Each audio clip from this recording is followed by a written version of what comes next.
Pokemon is a series that has a lot of replay value. With so many available Pokemon, it's possible to have a completely different team every time you play through your favourite games. And even now, with fan-made challenges like Nuzlocke, Randomizers and the Ribbon Master Challenge, people are still going back and replaying even the oldest titles in the series to this day.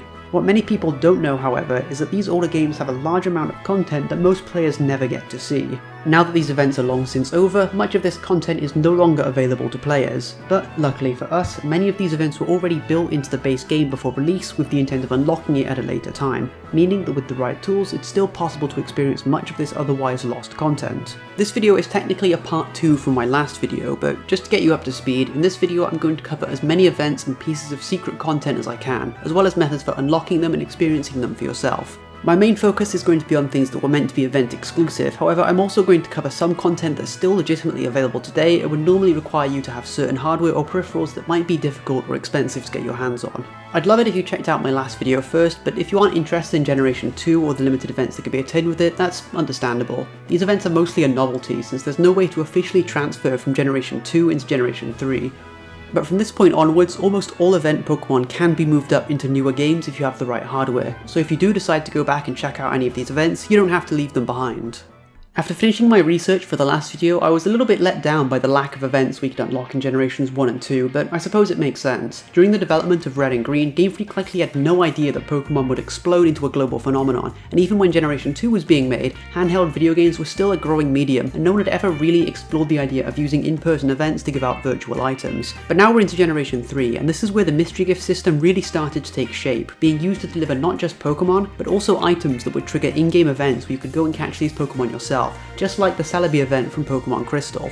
By now, the process of distributing events had been streamlined, and event organisers would be given specially made cartridges that could generate an unlimited amount of Pokemon, and could give them away faster and with more ease than manually trading them. If you were receiving an event Pokemon, all you needed to do was save your game in a Pokemon Center with an empty slot in your party, and the distribution cart would automatically send you the Pokemon via link cable. Something to be aware of is that Nintendo has very strict instructions for the use of event distribution equipment. As soon as the event period ended, these event cartridges were supposed to be sent straight back to Nintendo so the public couldn't get their hands on them. This is why, despite over 40 different event distributions taking place from the New York Poké Center, only 4 of them were ever recovered. All the other memory cards containing the other events are presumed to have been sent back to Japan or destroyed on the orders of Nintendo, as no others have yet been found in the last 17 years since the system was retired. Fortunately, some of these cartridges used for Generation 3 events survived being purged, and even more from Generation 4 when event distribution became more widespread. Many of these cartridges were either taken by employees or fished out of the rubbish after being tossed out, with most finding their way up on eBay before falling into the hands of collectors. While getting a legitimate distribution cartridge is very expensive due to their rarity and value as collector's items, they are fortunately very easy to emulate. The distribution software was being run on standard Game Boy Advance and DS cartridges, and many of these cartridges have been bought by archivists with the express purpose of extracting the ROM files and sharing them for free.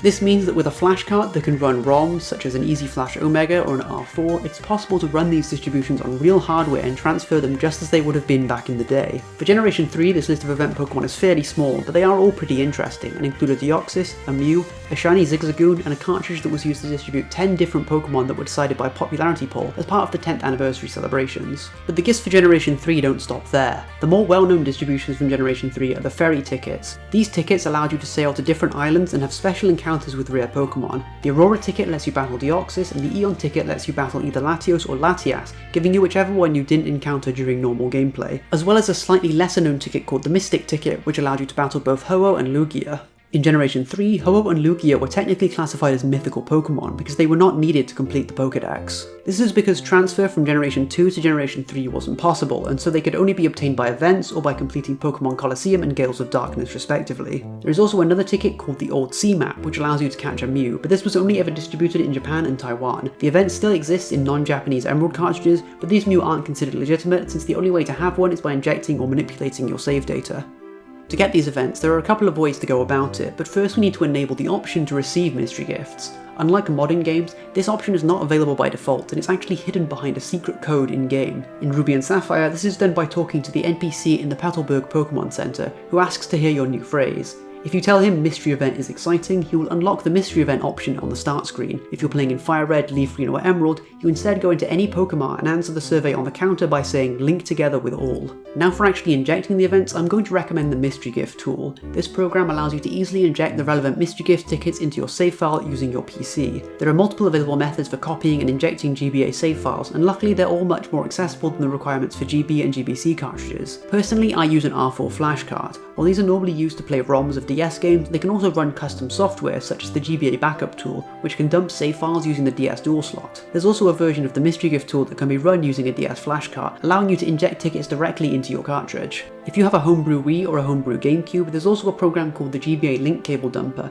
which will make a copy of your save file using the GBA to GCN link cable. Once you have your save file, you can then freely inject all the available tickets and have fun. Briefly looking to the Gamecube, there were 2 mythical Pokemon available as part of the Pokemon Colosseum franchise. In America, a special disc that came with Colosseum could be used to give out Jirachi, and in Japan there was a bonus disc for receiving Celebi. The Celebi disc required you to complete Pokemon Colosseum 100% by purifying all of the Shadow Pokemon, but once that was done you could receive a Celebi and then send up to 48 more to your Generation 3 games. And in Europe and Australia, Jirachi also had a special distribution method which required you to complete the game Pokemon Channel first. There was also a game called Pokemon Box Ruby and Sapphire. It allowed you to deposit and store Pokemon from your Game Boy games, as well as having a built-in emulator for playing Ruby and Sapphire on your television without needing the GB player expansion. Bridget, who would also host Pokemon Box's successor 10 years later, will reward you with special eggs for hitting certain milestones. These Pokemon are pretty generic, but they do have special moves, with the final reward being a Surfing Pichu if you can fill 1,499 of the 1,500 storage slots you get given. All of these GameCube events can still be redeemed if you have the discs needed, but as you might expect, these games can be expensive and hard to find now that they're almost 20 years old. If you have a modded GameCube or a Wii that can run files from an SD card, you can instead emulate these distributions pretty easily. And last but certainly not least, there's another piece of old Generation 3 content that I need to talk about, which is the e-reader. The e-reader is a dot code card scanner that can be plugged into the cartridge slot of your Game Boy Advance. By swiping cards with small dot codes on the edges, these dots will be read by the e-reader and then interpreted into lines of code, similar to how old computers were programmed using punch cards. Some cards can be scanned to create small standalone games, like ports of NES games or little Pokemon themed minigames, and others were used in conjunction with GBA or GameCube games to unlock content and add items, especially in Pokemon. For starters, the original Eon ticket promotion was a real physical ticket that you had to swipe using the e-reader to unlock it in-game. This promotion is fairly common knowledge, but there's also a massive rabbit hole of e-reader content that most people have no idea exists. While Generation 3 was the beginning of the modern berry items as we know them, there were a dozen extra secret berries in Ruby and Sapphire that could only be obtained by scanning e-reader cards. These were the Chilan, Drash, Egant, Ginema, Kuo, Niniku, Nutpea, Pumpkin, Strib, Topo, Tagua, and Yago berries. These berries would never again appear within the main series, and if transferred up into Generation 4, they would all be transformed into Enigma berries. Another type of e-card could be scanned to have battles with a variety of NPC trainers. In Fire Red, Leaf Green and Emerald, you were supposed to build your own Battle Tower challenge using e-reader cards and then battle them in the Trainer Tower or the Trainer Hill respectively. And in Ruby and Sapphire, you could have 3v3 battles in the back room of the house in Moss Deep City. If you've ever wondered what this locked door was used for, this is your answer. These trainers weren't anything super special, most of them had very standard teams with strong or themed Pokemon in them, but several of these trainers would use shiny Pokemon on their team, something which can also be seen on some of the default teams in the Trainer Tower. Only the first set of e-reader battle cards were released outside of Japan though, and they were only compatible with Ruby and Sapphire, meaning the e-reader functions in Fire Red, Leaf Green and Emerald went entirely unused in the non-Japanese releases. The Pumpkin, Drash, Egant, Strib, Chilan and Nutpea berries were also available in this set of cards, with the other 6 berries being Japanese exclusive. There were also a few of these cards that existed for Pokemon Colosseum, allowing you to fight 3 extra trainers and catch 3 new Shadow Pokemon, Togepi, Mareep and Scizor. Togepi, Mareep and Scyther would later appear in the sequel, Gales of Darkness, but only Shadow Pokemon in Colosseum can be shiny. You can still hunt Fluffy and Togetic in Colosseum, but their unevolved forms, along with Shiny Caesar, are entirely exclusive to the e-reader. You might be seeing a reoccurring theme here, but these battles were also exclusive to the Japanese version of Pokemon Colosseum. The entrance to the card e-room doesn't even exist outside of the Japanese version. And one last piece of Pokemon e-reader history, which is also exclusive to Japan, was the Reggie dolls. These giant dolls could be used to decorate your secret base, but even within Japan this card is very rare, because it couldn't be bought in normal e-reader booster packs. This card could only be won through a prize draw, and to enter you had to send in proof that you'd already bought 6 card booster packs already. If you happen to own an e-reader and some of these cards, you can still access all of these events whenever you want, but most of the e-reader cards I just mentioned can be very expensive on the secondhand market. People have tried printing their own replicas, but supposedly you need an extremely high quality printer to pull it off, and most homemade cards end up unreadable. But that doesn't mean we don't have other ways of accessing e-reader events, and even making our own ones. There's a very impressive custom tool called the e-reader manager, made by a fellow member of the Ribbon Master Discord, which allows you to inject custom code directly into the e-reader using a DS and a flash card, bypassing the need to scan code cards entirely. If you happen to own an e-reader, I'd recommend checking it out. And if you don't own an e-reader, we could use the desktop version of the Mystery Gift tool I mentioned earlier. With both of these methods, if you have the data from an e-reader card, you can inject it into your save file to unlock the relevant content. If you want to get the Eon ticket or the e-reader berries, you have to go to Petalburg and receive them from Norman. If you've already claimed an e-reader berry, scanning any future berry cards will instead overwrite the last berry you scanned in, as only one type of e-reader berry can exist in your save file at one time. If you've scanned in a trainer card, you can then go to Moss Deep and find the trainer waiting for you in the house south of the Pokemon Center. Accessing the Colosseum card e-room is a little bit trickier, as the room where you can scan your e-reader cards is entirely blocked off in the non-Japanese versions, but a user on the Project Pokemon forums figured out a way to access it with an English version of the game. If you use a hex editor to change your game version to Japanese, the room will open up for you, allowing you to save inside and then turn your game back to the English version. This is a very hardware intensive operation though, as it does require both a modified Gamecube or a Wii, as well as a Japanese e-reader and the physical e-reader cards. Unfortunately, the e-reader manager won't help here, as the Gamecube uses the e-reader in a different way to the Game Boy. Instead of the e-reader injecting code into the Gamecube injects a special program into the e-reader, which is then used to read the cards. Fortunately, once the trainer is spawned, you can make a save file backup and then rematch them without the e-reader, and there are a few custom save files floating around for this purpose if you don't have all the required hardware, as this method only requires you to have an emulator or a homebrew console. And if you want the Regidolls and you just so happen to own the Regidoll card, there is a way of getting them legitimately into an English version of Emerald. However, it's very complicated and requires you to own 3 separate games. In the Morval Poké Center, there is a group of 5 NPCs known as the Old Guys. You can only see one of them in your game, and the one that you meet is based on your trainer ID. Most of them are kind of useless, but the one we want is the trader. He offers you 4 basic decorations for your base in exchange for one of your own decorations, and after which you can no longer trade with him. This might seem kind of pointless, but the real feature of the Old Guys is revealed by record mixing.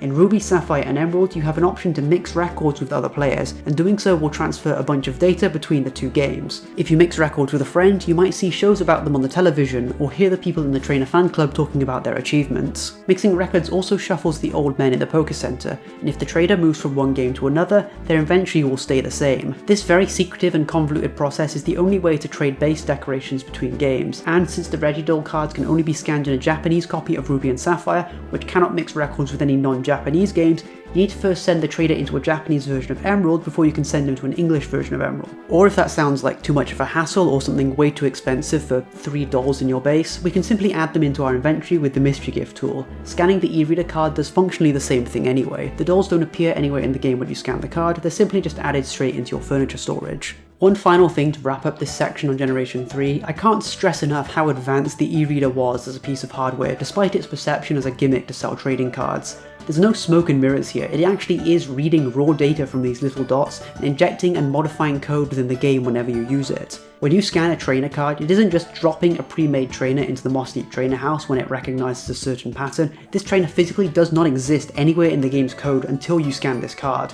The e-reader is a very powerful modding tool that is sadly underused due to the fact that you need an extremely high quality printer to make accurate dot code strips. But since we have tools to inject these codes straight into the e-reader itself, the only limit to what you can do with it is the hardware limitations of the Game Boy Advance. It's even capable of programming entirely new events into the game, such as this Deoxys encounter in Meteor Falls, or giving you a completely new berry with a custom sprite image. And just to prove what you can do with it, I made my very own e-reader trainer card, so I could put myself into the game with some of my very own Pokemon. If you have a copy of Ruby or Sapphire, you can battle my team of Pokemon in the Moss Deep house by using the e-reader card file in the description and injecting it with the Mystery Gift tool. I also had a lot of fun messing around with the Easy Chat system while making this card, so I ended up making a couple of bonus trainers as well. One to show off some neat mythical Pokemon, and another which I designed just to be really awful. If you try out any of these battles for yourself, be sure to let me know how it goes.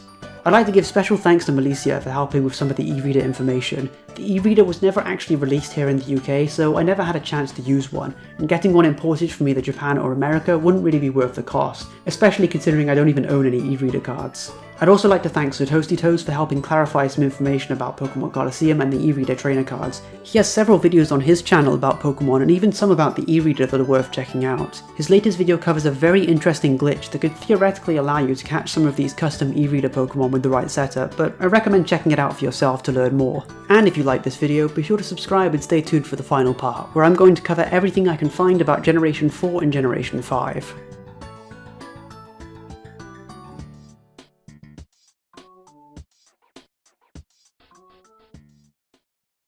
That was brilliant, canned wolf meat.